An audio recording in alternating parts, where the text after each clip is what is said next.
महाराष्ट्र राज्य परिचारिका संघटनेच्या संपाचा आज 4था दिवस आपण बघू शकतो की नागपूरच्या शासकीय वैद्यकीय महाविद्यालय व रुग्णालयाच्या या परिचारिका आहे मागच्या 4 दिवसापासून यांनी संप पुकारलेला आहे। या व्यतिरिक्त नागपूरच्या इंदिरा गांधी शासकीय वैद्यकीय महाविद्यालय व रुग्णालय आणि सुपर फॅसिलिटी असे जवळपास 1300 परिचारिका नागपूरमध्ये संपावर आहे। त्यामुळे कुठेतरी याचा परिणाम आपल्याला आरोग्य व्यवस्थेवर देखील झाल्याचं पाहायला मिळतं आहे। कारण की ज्या प्रकारे GMC असेल IGMC असेल इथे मोठ्या प्रमाणामध्ये हेवी OPD असते आणि त्या पार्श्वभूमीवर जेव्हा परिचारिका तिथे नसतात तर निश्चितच त्या आरोग्य सेवेवर त्याचा मोठा परिणाम आपल्याला पाहायला मिळतो। परिचारिका संघटनेच्या काही पदाधिकारी आपण त्यांना विचारूया। बरं 4था दिवस आहे, संप कधीपर्यंत चालू राहणार आहे? संप आम्ही बेमुदत पुकारला आहे कारण आमच्या ज्या मागण्या आहेत त्या रास्त आहेत। आज सोमवार आहे, आम्ही 4 दिवसापासून प्रशासनासोबत बोलण्याकरिता वाट बघतो आहे, सकारात्मक चर्चा होईल याची आशा ठेवत आहे, तरी पण प्रशासन आमच्याशी बोलायला तयार नाही। आज सोमवार आहे, आज आम्ही वाट बघतो आहे। तुम्ही मीडिया लोकशाहीचा 4था स्तंभ म्हटलं जातं, तर आमची मागणी ही त्यांच्यापर्यंत पोहोचवावी। काय मागण्या तुमच्या?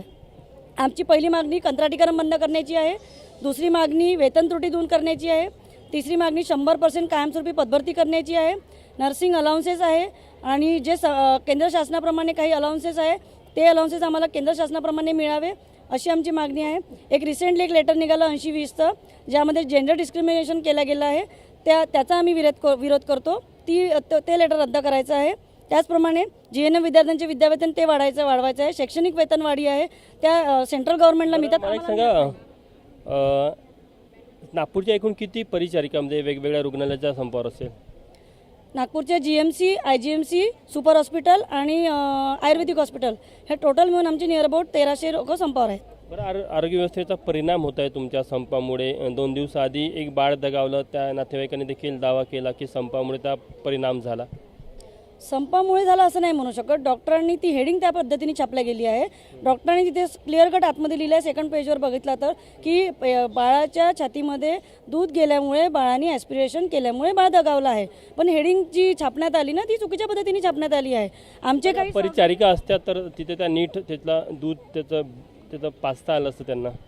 हां ना, आमचे काही सहकारी जे तिथे आहेत अत्यावश्यक सेवा द्यायला आहेत तिथे मेन्शन पण केलं आहे की एक परिचारक ब्रदर तिथे होता, तिथे डॉक्टर अवेलेबल नव्हते, त्यांनी पटकन तिथे डॉक्टरांकडे धाव घेतली पण तोपर्यंत बेबी दगावलेला होता।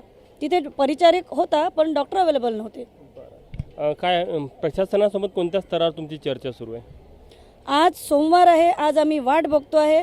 आतापर्यंत प्रशासनाकडून आमच्याकडे कुठलीही सकारात्मक चर्चा झालेली नाही।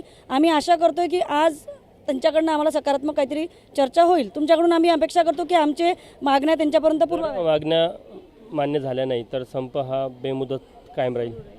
संप हा जोपर्यंत आमच्या मागण्या रास्त मागण्या जोपर्यंत पूर्ण होणार नाही तोपर्यंत हा कंटिन्यू चालेल, बेमुदत चालेल।